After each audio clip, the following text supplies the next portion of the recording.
News at 11, streaming now. We've been hearing it, 2 years before the news got involved, we were hearing it, and now we're still hearing it. So until I see it, I don't believe it. September, October, January, now August. That's how long WRTV has been working to get answers and action for frustrated neighbors who say this rundown home is dangerous. They're still waiting for the city to make good on its word to tear down the home. WRTV's Cameron Riddle took those concerns to the city again. It's been 10 months since residents on the south side first called WRTV, raising concerns about this abandoned and partially collapsed house at 2310 Harlan Street. I've lost track. My friends tease me about how much I'm on the news about this. The city hears us, they just don't care. Used needles were found in front of the home where Katrina Cunningham's daughter gets on the bus.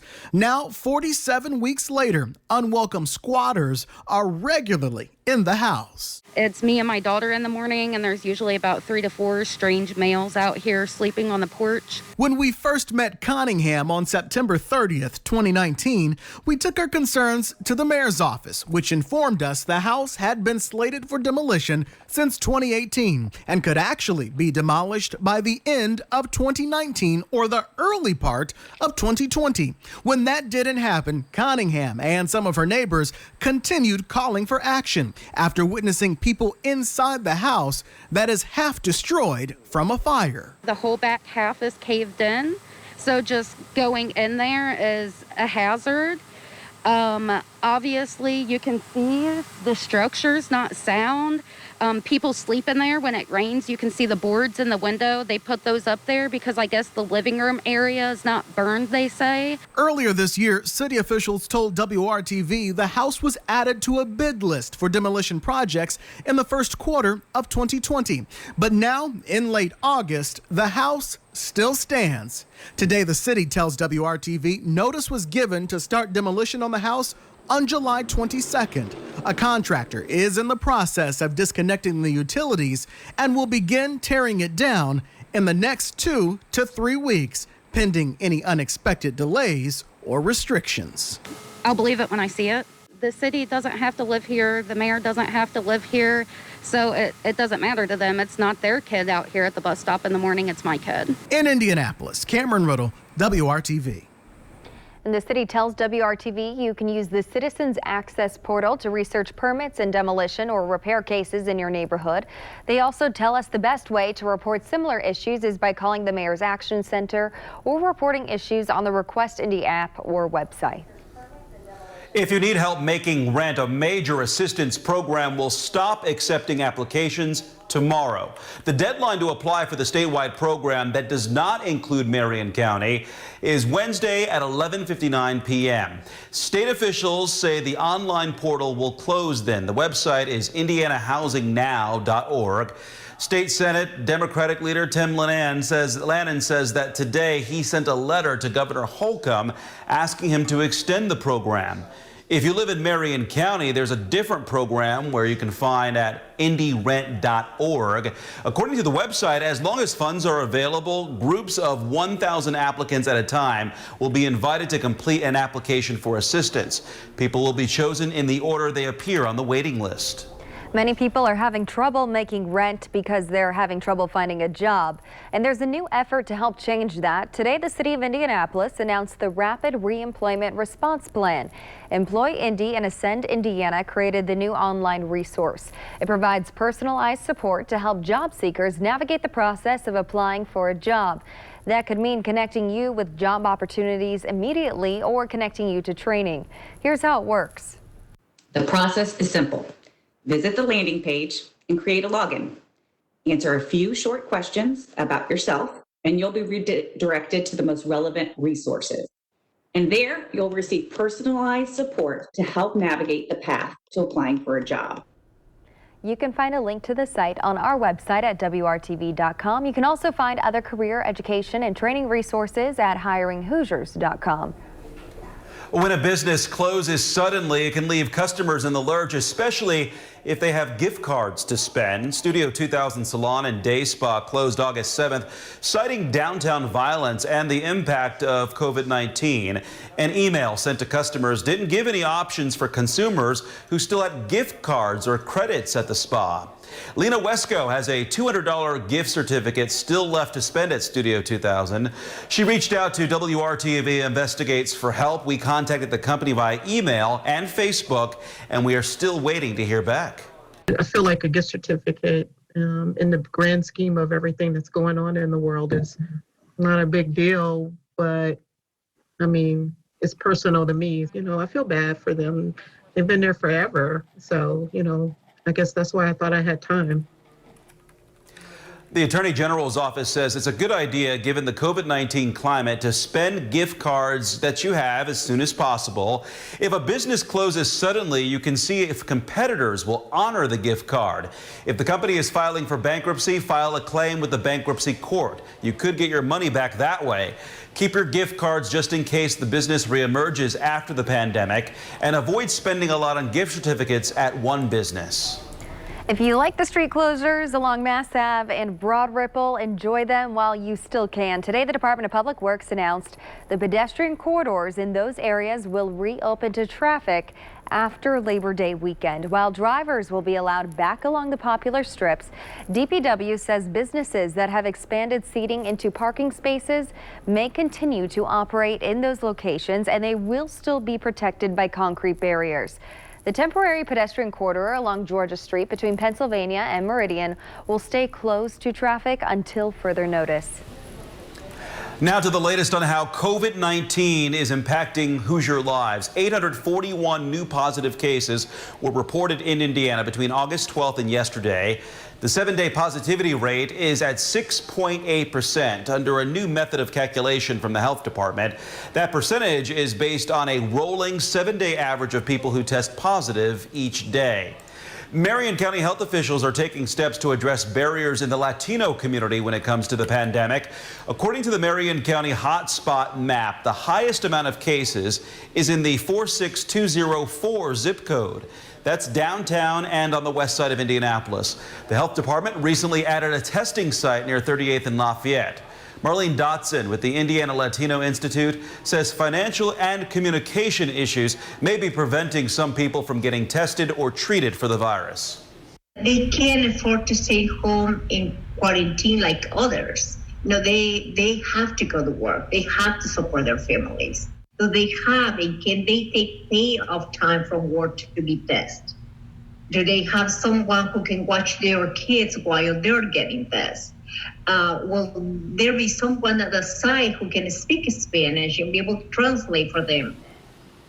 An online resource guide on the city's website is available in Spanish. Resources are also available at indianalatinoinstitute.org.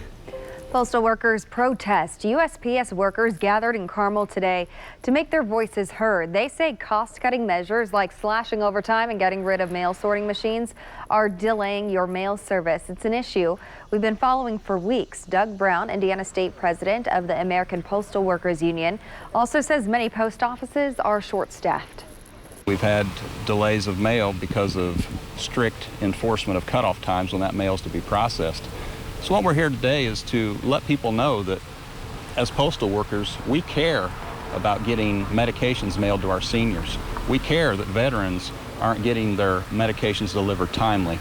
We care about people in rural areas that don't have broadband or internet access that use the mail for their business transactions. The union is asking Congress to provide some financial relief. Over the weekend, the House approved legislation to allocate $25 billion to the U.S. Postal Service and ban operational changes that have slowed mail service. Senate Majority Leader Mitch McConnell effectively killed the bill. Tomorrow, we are expected to learn how many vote centers will be open in Marion County for the general election. The Marion County Election Board plans to finalize its plan for November. In the delayed primary held in June, there were only 22 locations on Election Day, and that was due to a lack of poll workers.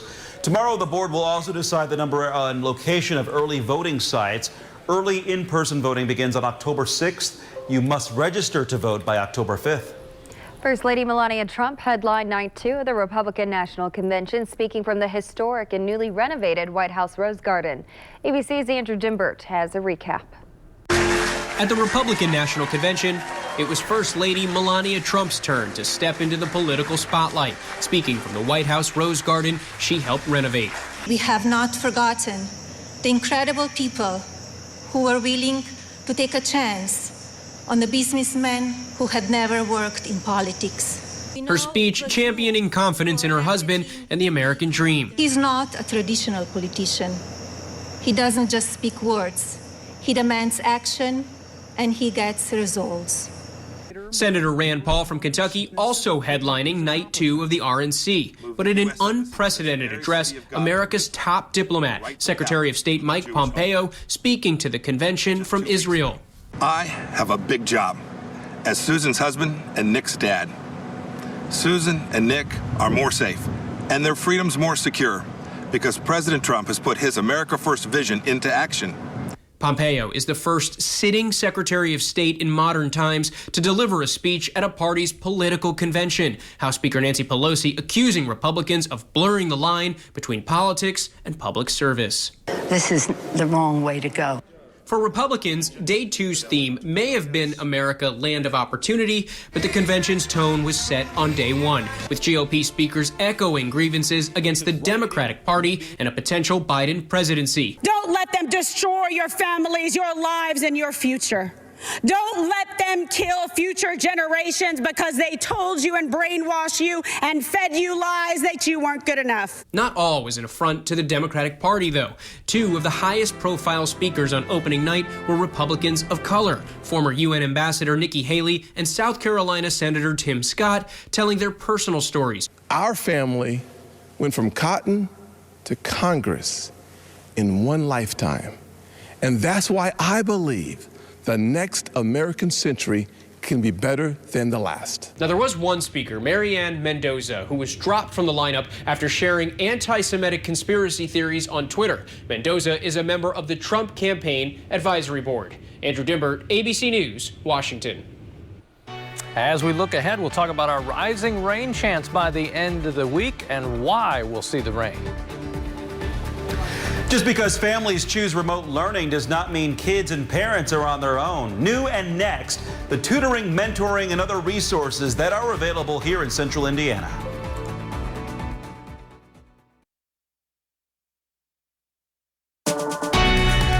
From the station working for you, this is WRTV News at 11, streaming now.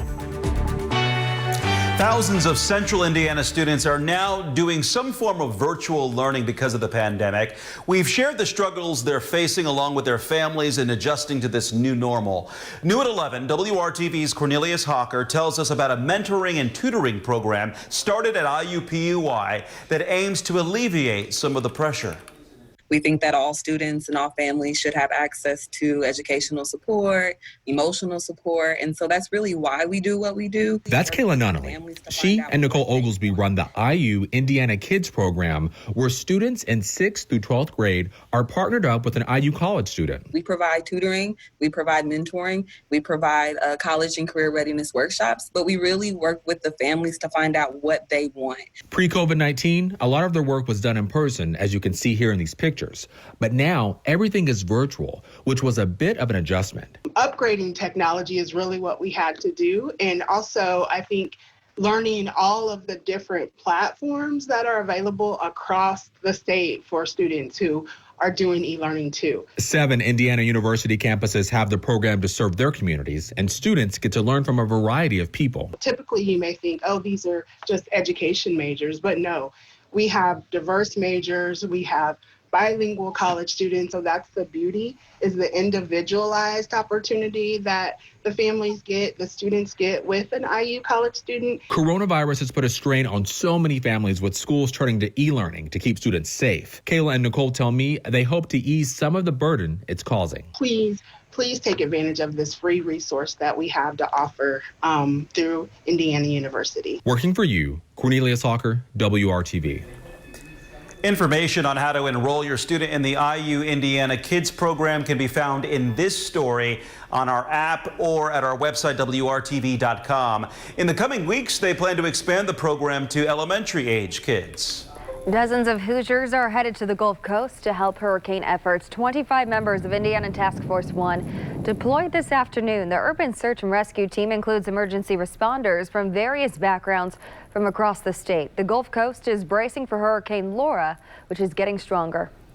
And Chief Meteorologist Kevin Gregory joins us now. Kevin, how strong is Laura at this hour, and where is that hurricane headed? And as you mentioned, it is strengthening, winds 90 miles per hour now. It is headed for basically the state line between Texas and Louisiana. Overnight Wednesday into Thursday morning, winds will be 111 miles per hour or stronger, Category 3 hurricane. After that, the interest becomes what impact will it have on the Hoosier State. The latest model runs at least bring possibility that this moves right along the Ohio River, bringing with it the best chance for heavier rains in the southern portion of the state, then down into Kentucky and Tennessee. This makes landfall 3 a.m. It shows Thursday morning. Watch this zip to the north and east. It will make its turn, but even out ahead of its arrival, we'll have a lot more moisture in the atmosphere to work with scattered thunderstorms Thursday, as well as Friday being the most likely time, perhaps Friday night into early Saturday. Widespread showers and some thunderstorms, then rain chances decrease the rest of Saturday. If you're waiting for the humidity to disappear, be patient.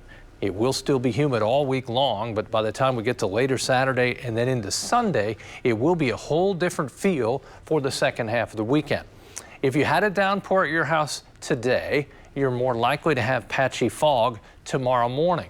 It's humid out already, and with a light wind tonight and some clear skies, I think we have the patchy fog develop. Temperature is still 79 at this hour in Indianapolis. That's not too far from the average high of 83 or 84, but solidly in the 70s for all of central Indiana. The high temperature tomorrow, 92, one more day. That would be our third in a row with temperatures at 90 or above. Now, we'll be close Thursday. If we don't see that many thunderstorms, we may well hit 90, but scattered thunderstorms, more cloud cover should keep the temperature down a bit. Same story on Friday, 87 with scattered thunderstorms most likely. The rain chance will decrease for the weekend. Highs tomorrow, lower 90s, persistence forecast. Just like the last few days, not much fundamentally changes. I don't think we'll have showers and thunderstorms tomorrow. Thursday, we will. They become a little more likely in the afternoon, and anytime it rains, it pours with this kind of humidity around. As we go to the afternoon on Thursday, you begin to see more showers and thunderstorms pop up, but still not blanket coverage. As you look at your 7-day forecast, Friday, the most likely time for scattered thunderstorms into Friday night and Saturday. As you look at the 7-day planner, the real comfort comes in on a Sunday and Monday morning. Temperature will be in the 50s for overnight lows, highs consistently around 80 degrees from Saturday to Tuesday. Mark? Kevin, thank you. This school year, substitute teachers may be concerned about catching COVID on the job. Our partners at Newsy take that concern to experts. As the school year starts, you might be wondering about the risks of getting sick with COVID-19. We asked the experts, what's the risk for a substitute teacher? Their take, the risk of contracting COVID-19 as a substitute teacher is medium risk. It is important to make sure that the children who are in the classroom are also wearing masks and keeping distance from the substitute teacher, because they are at risk of transmitting to the teacher as well, particularly if the teacher might be older or if they may have other medical conditions. The risk isn't increased because you're a substitute teacher. I think every day is different for even the regular teacher, because the kids kind of come and go, and exposures outside the school are then every day is a little bit different. I think having one substitute teacher with whom the children, the families are very comfortable is certainly fine. It's lower risk.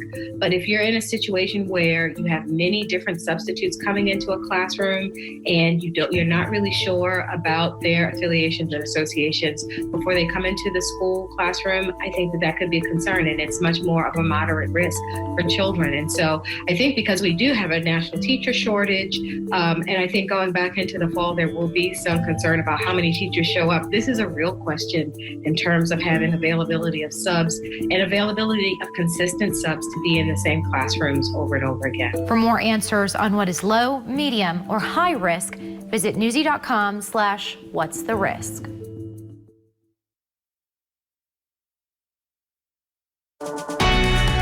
From the station working for you, this is WRTV News at 11, streaming now.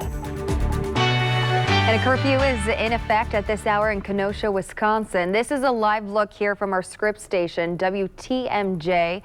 And we do have, you can see what is going on out there. A lot of people have been out all night long protesting what happened over the weekend. Now, people are demanding answers after video captured police shooting a man in the back on Sunday. Family members now say Jacob Blake is paralyzed. ABC's Rena Roy has the latest on the calls for justice. Demonstrations are going strong for a third day in Kenosha, Wisconsin. Protesters demanding answers from the police department, going head-to-head with officers as they take to the streets in outrage. We have multiple cars on fire. Torching cars and buildings, plus shattering traffic lights and looting. Authorities pepper spraying and firing tear gas at them after some stayed out past an 8 p.m. curfew. The National Guard has been brought in as backup for local law enforcement. The anger sparked by the shooting of 29-year-old Jacob Blake. New video obtained by ABC News shows the moments right before he was shot Sunday evening around 5. It shows Blake on the sidewalk on the ground in some sort of scuffle with police officers. He gets up, goes around the front of his van with several police officers behind him, at least one with his gun drawn. Once behind the driver's side door, Blake disappears from view, but you can still hear several gunshots. They shot my son 7 times like he didn't matter. But my son matters. He's a human being. Kenosha police say they were responding to a domestic incident when officers encountered Blake, though it's unclear what exactly led to the shooting. This felt like some sort of vendetta being taken out on a member of our community. Blake is now in the ICU, his father telling ABC News he's paralyzed from the waist down. It is going to take a miracle for Jacob Blake Jr. to ever walk again. Officials say the Kenosha police force is not equipped with body cameras. The officers involved are now on administrative leave as the Department of Justice also investigates the incident. Rena Roy, ABC News, New York.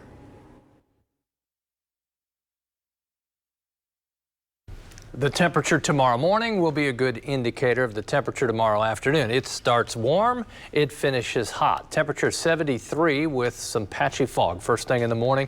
Temperatures at 90 or above once again for the afternoon high, about 92 in most areas.